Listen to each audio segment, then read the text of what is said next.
नवादा का सदर अस्पताल इन दिनों लोगों के इलाज के साथ साथ जानवरों का शरण स्थल बना हुआ है। अस्पताल की बदहाली का आलम यह है कि बरसात में पानी पड़ने से पूरे अस्पताल में पानी भर गया है। इन्हीं गंदे पानी के बीच रोगियों का आना जाना लगा हुआ है।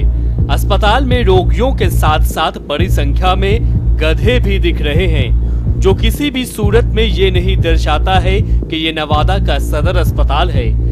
तस्वीर देखकर तो कम से कम ऐसा ही लग रहा है कि यहाँ इंसानों का इलाज नहीं बल्कि गधों का इलाज होता है। यहाँ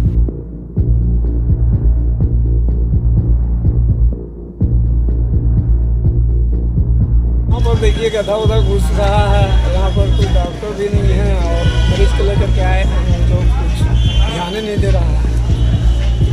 तो क्या देख रहे हैं आप? क्या व्यवस्था? क्या देख रहे हैं कि हॉस्पिटल में दुनिया भर पानी जमा हुआ है और गधा जो है मतलब चारों बगल घूम रहा है।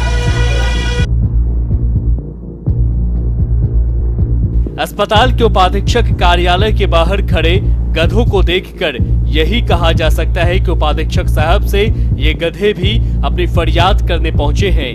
इन्हें भी यही शिकायत करनी है कि साहब, आपका अस्पताल तो इंसानों के इलाज कराने लायक नहीं लगता है, कम से कम इसी अस्पताल में हमें रहने की जगह दे दे।